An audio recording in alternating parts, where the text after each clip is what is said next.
अस्सलाम वालेकुम, मेरा नाम कदसवट। इस वीडियो में आपके साथ क्रिप्टो मार्केट की ताज़ा तरीन जो पिछले वीडियो से अभी तक की जो अपडेट्स हैं वो आपके साथ शेयर करूंगा। न्यूज़ इन्फॉर्मेशन, मेरा एनालिसिस वो शेयर करूंगा।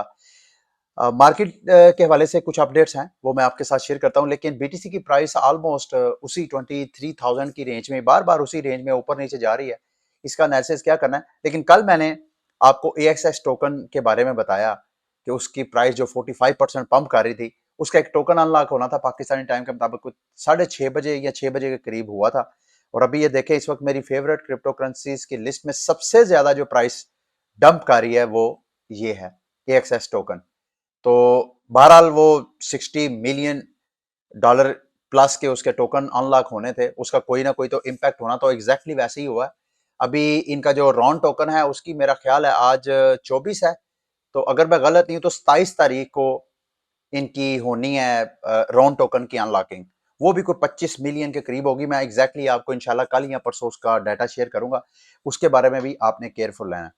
अच्छा, एक बड़ी इंटरेस्टिंग डेवलपमेंट हुई। मेरी इंग्लिश चूंकि कमजोर है, तो मैं आप में से ऐसे दोस्त जिनको कोई इंग्लिश पढ़नी आती है, थोड़ा सा मेरी हेल्प करिएगा, शायद मेरी अंडरस्टैंडिंग गलत हो। ये रिपोर्ट आई, मीडिया में रिपोर्ट की गई है कि अभी जेनेसिस ने बैंक्रप्सी फाइल की है। कल मैंने आपको कल बताया कि सोमवार को वहां कोर्ट में बाकायदा उसकी प्रोसीडिंग स्टार्ट होनी है। वहां पे इंकशाफ हुआ है कि अमेरिका की जो द इंटरनल रेवेन्यू सर्विस, जैसे हमारे पाकिस्तान में FBI है, इस तरह वहां का यह डिपार्टमेंट है। और security and exchange commission America का और यूएस अटॉर्नी ऑफिस ने, जो कि न्यूयॉर्क का साउदर्न डिस्ट्रिक्ट का यूएस अटॉर्नी ऑफिस है, were among some of the creditors. Court में ये चीज सामने आई है कि वहां का एफबीआर जिसको वो IRS बोलते हैं, वहां की SEC, वहां का यूएस अटॉर्नी ऑफिस, वो भी जेनेसिस के क्रेडिटर्स में शामिल थे। कमाल है यार। ये मेरी अंडरस्टैंडिंग के मुताबिक ये उन्होंने भी किया था। क्या यही वजह है कि वो क्रिप्टो, ये जो सारी एजेंसीज हैं जिनका काम रेगुलेशन है, वो इस तरह की जो कैपिटल मार्केट्स हैं वहां पे इन्वेस्टमेंट कर रही हैं? अगर ये जो मैं सही समझाऊं तो ये बड़ी हैरानकुन बात है मेरे लिए। बहरहाल, इसमें अगर कोई मेरी मिसअंडरस्टैंडिंग हुई तो मुझे वीडियो के नीचे कमेंट करिएगा। मेरे लिए तो ये बड़ी अचंभे की ये बात थी। अच्छा जी, चाइना और अमेरिका, अब इनकी एक कोल्ड वॉर, जैसे हम 70 80 90 की दहाई में यूएस और रशिया का देखा था, इस वक्त जनाब चाइना और यूएस ऐसे लग रहा है कि बिल्कुल सामने आ रहा है। हुआ कुछ यूं कि यूएस जो क्या जेनेट येलन, उनका क्या नाम है, उन्होंने एक स्टेटमेंट दी जी, चाइना जो है वो सारी दुनिया की जो डेवलपिंग कंट्रीज है वहां पे उधार दे दे के उनकी जो इकोनॉमीज हैं उनको कंट्रोल करने की कोशिश कर रहा है। और ये हकीकत है, जितनी सारी दुनिया की इकोनॉमीज हैं, जो डेवलपिंग इकोनॉमीज है, इवन हमारा मुल्क ही देख लें, इस मुल्क के अंदर चाइना की कितनी पेनिट्रेशन है, कितनी इन्वॉल्वमेंट है हमारी इकोनॉमी के ऊपर। ये हमारा जो डेट क्राइसिस, ये कल जो लोड शेडिंग हुई है, कहा जाता है कि उस लोड शेडिंग के जो हमारा जो पावर क्राइसिस है, उनके अंदर जो हमने कर्जे देने हैं दुनिया के, उन कर्जों में चाइना का भी अच्छा खासा कर्जा है। और अगर चाइना उसको रीशेड्यूल कर देता है तो हमें बहुत रिलीफ मिलेगा। तो इसी तरह जितनी डेवलपिंग कंट्रीज हैं, सब में चाइना की बहुत सी पेनिट्रेशन है। और इसी वजह से अमेरिका के सांस फूले हैं कि इसको कैसे कंट्रोल करें। अब चाइना ने उसका रिस्पॉन्स दिया जी, उन्होंने कहा जी कि आप की वजह से सारी दुनिया जो है एक डेट क्राइसिस में है। इवन मैं, अगर आप मुझे इजाजत दें, मैं आपके साथ ये एक वेबसाइट शेयर करता हूं जहां पे हम अमेरिका का जो कर्जा है अमेरिका के ऊपर, उसका डाटा से देख सकते हैं। इस वक्त जो यूएस नेशनल डेट है 31,000 अरब डॉलर, दोबारा सुने, 31 ट्रिलियन। पूरी दुनिया का जो इस वक्त गोल्ड है वो तकरीबन 10 से 11 ट्रिलियन है। पूरी दुनिया का गोल्ड अगर ले लिया जाए, अमेरिका ले ले, तो फिर भी वो अपना कर्जा नहीं उतारा। अमेरिका के ऊपर जो कर्जा है वो है 31 ट्रिलियन। और डेट टू जीडीपी रेशो, यानी जितना वो कमाते हैं उससे कितने गुना कर्जा है, 121 गुना। यानी जितना वो कमाते हैं उसका 21 गुना ज्यादा उन्होंने कर्जा दुनिया का देना होता है। और 19 तारीख को, यानी इस माह की 19 तारीख को, उनकी जो नेशनल डेट लिमिट है, कर्जे की जितनी लिमिट है, वो भी पूरी हो चुकी है। अब जब तक वहां के जो लॉ मेकर्स हैं ये इस डेट लिमिट जो कि पूरी हो चुकी है उसको एक्सटेंड नहीं करते हैं या उसको खत्म नहीं करते हैं, अमेरिका जो है वो डिफॉल्ट हो सकता है। और ऑब्वियसली वो करेंगे 2021 में भी उसके डिफॉल्ट होने की खबरें आई थी, फिर उन्होंने कोई ना कोई सिस्टम चलाया। ये टाइम टू टाइम उनकी इकोनॉमी में ये डिस्टर्बेंस रहती है। तो ये अब मतलब ये जो आपको ये कोल्ड वॉर नजर आ रही है, ये कोल्ड वॉर कहीं दुनिया की ग्लोबल इकोनॉमी को अफेक्ट ना करे, उस हिसाब से ये मेरी मेरी नजर में ये बड़ी न्यूज और डेवलपमेंट थी, जो मैं चाह रहा था आपके साथ शेयर करूं, ताकि आप इस हिसाब से अपना माइंडसेट जो है वो रेडी रखें। अगली बड़ी गुड न्यूज ही, गुड न्यूज मैं इस वजह से कह रहा हूं, आपको याद होगा पिछले साल 2022 अप्रैल में सेंट्रल अफ्रीकन रिपब्लिक जो है एल सल्वाडोर के बाद, इन्होंने भी बिटकॉइन को लीगल टेंडर करार दिया था। अब उनकी उनकी तरफ से न्यूज आ रही है कि वो बाकायदा दीगर जो क्रिप्टो मार्केट्स हैं, जो दीगर क्रिप्टो करेंसीज हैं, उनकी रेगुलेशंस की तरफ जा रहे हैं। अब ये न्यूज नहीं है, इसमें एक चीज जो मैंने लर्न की है इस हवाले से, कि ये जो सेंट्रल अफ्रीकन रिपब्लिक कंट्री है, जो कि अगर मैं गलत नहीं हूं तो इनकी पॉपुलेशन भी ज्यादा नहीं है, मेरा ख्याल है 10 लाख से भी नीचे की इनकी पॉपुलेशन है टोटल। ये है जी इनकी पॉपुलेशन, तकरीबन सॉरी 10 लाख कह रहा हूँ, 46 4.6 मिलियन के करीब इनकी टोटल पॉपुलेशन है। 46 लाख, 1 करोड़ से भी कम इनकी पॉपुलेशन है, हाफ करोड़ से भी कम पॉपुलेशन है इनकी। और इन्होंने अपना एक नेशनल क्रिप्टो कॉइन भी बाकायदा लॉन्च किया, जिसका नाम है सांगो।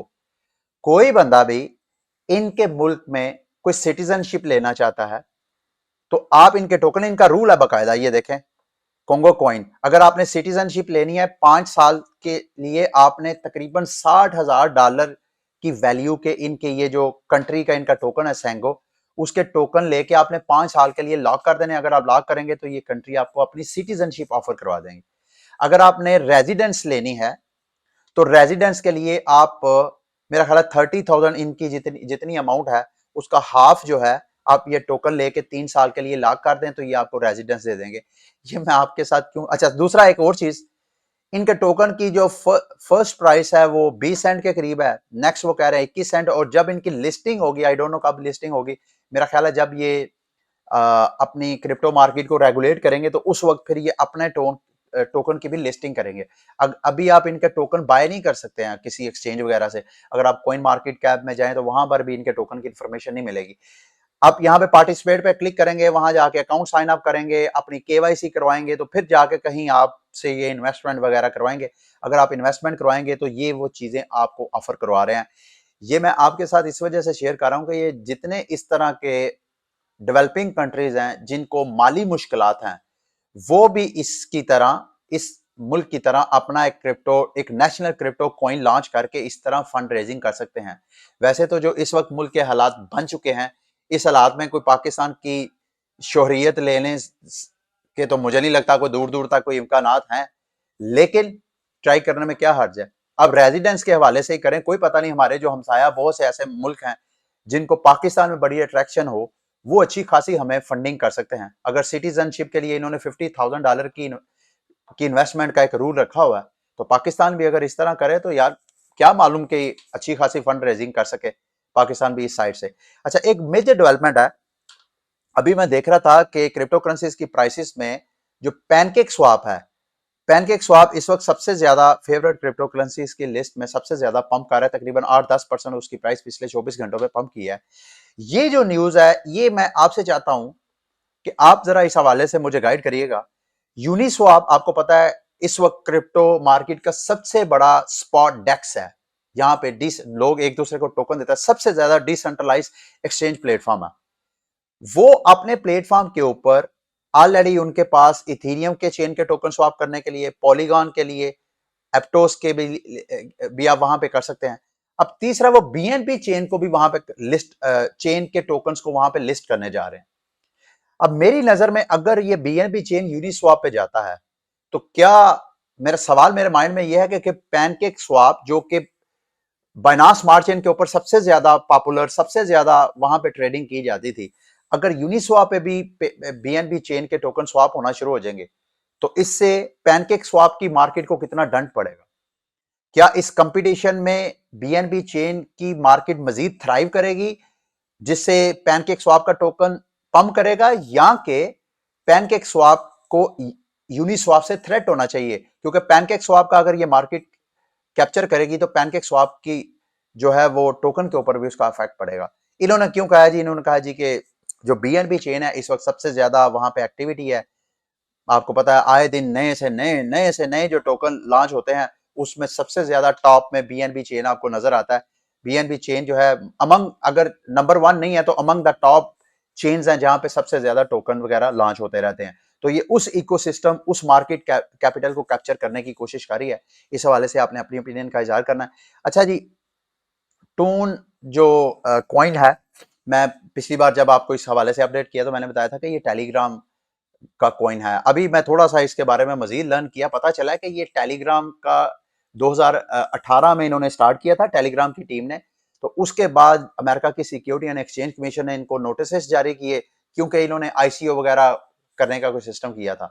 तो इनके जो सीईओ थे उन्होंने प्रोजेक्ट को छोड़ दिया, बाकी कम्युनिटी ने फिर बाद में इसको ऑन कर लिया। एक टोन टोन फाउंडेशन बना के, उस टोन फाउंडेशन के जरिए अब ये जो है टोन कॉइन जो है वो चल रहा है। इसका अगर ऑलरेडी वैसे मैं एक बार डिस्कस कर चुका, मार्केट कैप तकरीबन 2.7 बिलियन के करीब है और इस वक्त 25वें ग्लोबल रैंकिंग में 25वें नंबर पे ये कॉइन आ रहा है।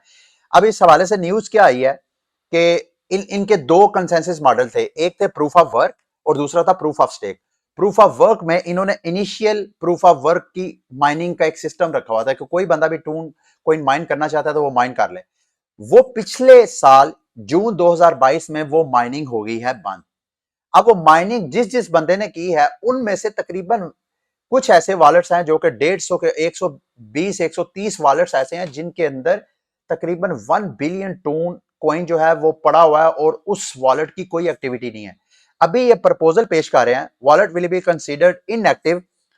जो जिन वॉलेट्स ने माइनिंग की है तकरीबन 1 बिलियन कॉइन जिन्होंने माइन किए हुए हैं, इस वक्त टोकन की प्राइस है 2.29 सेंट, यानी जितना टोटल मार्केट कैप है, अगर वो जिन्होंने माइन किए हैं और वो इनएक्टिव वॉलेट है, अगर वो वॉलेट ही सिर्फ अपना फंड विड्रॉ करवा लें तो इनका मार्केट कैप जीरो हो सकता है। दूसरे लफ्जों में अब ये प्रपोजल ये पेश कर रहे हैं कि भाई अगर आप वो डोरमेंट वॉलेट है, यानी वहां पे फंड्स पड़े हुए हैं, अगर तो आपने माइन किए हैं टून कॉइन और उनके ऊपर कोई एक्टिविटी आप नहीं करते हैं, तो फिर हम आपके जो टोकन है वो बर्न कर रहे हैं, वो हम आपके टोकन जो है वो फारिग करवा देंगे। इस वक्त टोन कॉइन की जो टोटल सप्लाई है, मैक्सिमम सप्लाई वो होनी है 5 बिलियन के करीब। अगर 5 बिलियन में 1 बिलियन ये इन केस के अगर ये जो डोरमेंट वॉलेट्स हैं उनमें 1 बिलियन जो है ये बर्न कर देते हैं, 21 फरवरी अगले माह की 21 तारीख को शेड्यूल है, इस पे बाकायदा कम्युनिटी ने वोट करना है। अगर तो कम्युनिटी ने वोट किया कि ये जो डोरमेंट वॉलेट्स हैं इनके फंड्स को या तो ब्लॉकचेन से आउट कर दें या उनको बर्न कर दें, अगर कर दे तो मेरा ख्याल है टोन कॉइन की प्राइस को अच्छा खासा अफेक्ट हो सकता है। पॉजिटिव इफेक्ट्स मुमकिन है, प्राइस जो है वो पंप करे, ये उस उम्मीद के साथ कि अगर वो डोरमेंट वॉलेट है तो। कल मैंने आपको माइक्रोसॉफ्ट के हवाले से बताया कि उन्होंने अपना मेटावर्स का एक पूरा स्टाफ, अभी आज की न्यूज है कि माइक्रोसॉफ्ट ने चैट जीपीटी क्रिएटर जो आर्टिफिशियल इंटेलिजेंस एक ऐप है उनके साथ मल्टी बिलियन डॉलर की पार्टनरशिप एक्सटेंड की है। मैं आइंदा चंद दिनों के अंदर मैं सोच रहा हूं कि मैं जो क्रिप्टो मार्केट में artificial intelligence base crypto projects हैं उनके बारे में एक डिटेल एक्सटेंडेड रिसर्च करके एक रिपोर्ट बना के एक डेडिकेटेड वीडियो बना के आपके साथ शेयर करूं, क्योंकि मेरी नजर में आइंदा बुल रन के अंदर ये आर्टिफिशियल इंटेलिजेंस के कॉइन्स और प्रोजेक्ट की प्राइसेस भी अच्छी खासी पंप हो सकती हैं। जैसे पिछले साल मेटावर्स को 2021 में के एंड में मिड में जाके मेटावर्स के प्रोजेक्ट को अच्छा बूम आया था, इसी तरह आर्टिफिशियल इंटेलिजेंस की भी बहुत ज्यादा पॉपुलैरिटी इंक्रीज हो रही है। मुमकिन है इस नैरेटिव वाले क्रिप्टो कॉइन, तो इसके ऊपर मैं इंशाल्लाह वीडियो आपके साथ शेयर करूंगा। अच्छा, कू कॉइन ओकेएक्स ने जी अपना प्रूफ ऑफ रिजर्व पेश किया है। आप यहाँ पे क्लिक करेंगे व्यू माई ऑडिट, तो यहाँ पे जाके आप अपना ऑडिट वगैरह चेक कर सकते हैं कि आपके अकाउंट में क्या क्या कुछ, हर माह ये अब अपनी प्रूफ ऑफ रिजर्व की ऑडिट रिपोर्ट दे रहे हैं।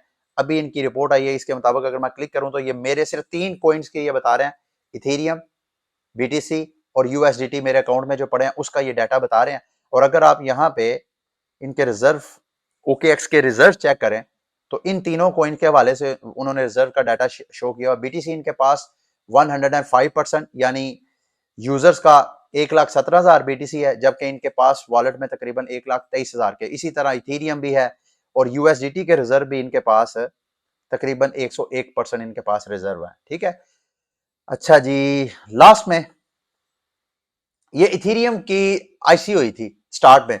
उस जेनेसिस के वक्त एक वॉलेट था जिसको तकरीबन 1,20,000 इथीरियम उसने अपने आईसीओ के दरमियान लिए थे। उनमें से पिछले साल उसने मेरा ख्याल है सितंबर में प्रूफ ऑफ वर्क से प्रूफ ऑफ स्टेक में इथीरियम चला गया था। तो उस वक्त उसने कोई 48,000 के करीब टोकन जो है वो स्टेकिंग पे कर दिए थे। अभी ये एक look on chain data analytical firm है, उसने जनाब ट्वीट किया कि इसी आईसीओ वॉलेट वाले, इनके 3 वॉलेट थे, उनमें से कल तकरीबन 32,000 के करीब इथीरियम टोकन जो है वो मूव हुआ है। अब उसमें उन्होंने कहा कि आप क्लोजली वॉच करें इथीरियम की प्राइस को, ये ना हो ये जो 53 मिलियन टोकन आगे पीछे हुए हैं कहीं वो मार्केट में बेच ना दे। ये भी ओपिनियन है कि शायद वो दोबारा स्टेक ना करे, क्योंकि अब आपको पता है इथीरियम के की शंघाई अपग्रेड के बाद अनस्टेकिंग भी होनी है, तो उसके बाद स्टेकिंग जो है वो बहुत ज्यादा उसका रुझान बढ़ना है।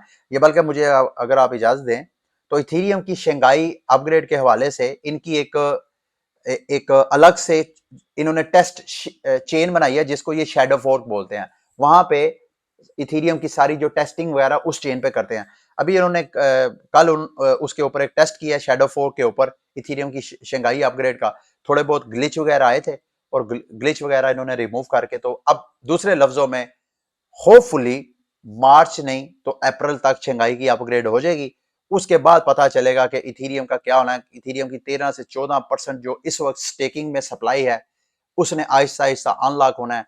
जब वो अनलॉक होगी तो क्या इथेरियम की प्राइस जो है वो डंप करेगी, या कि वो जो अनलॉक होंगे वो इन्वेस्टर दोबारा टोकन को स्टेकिंग पे लगाएंगे। लेट्स सी, जो भी होगा इंशाल्लाह आपके साथ वो अपडेट वगैरह मैं शेयर करूंगा। अगली वीडियो तक के लिए मुझे इजाजत दे। अल्लाह हाफिज।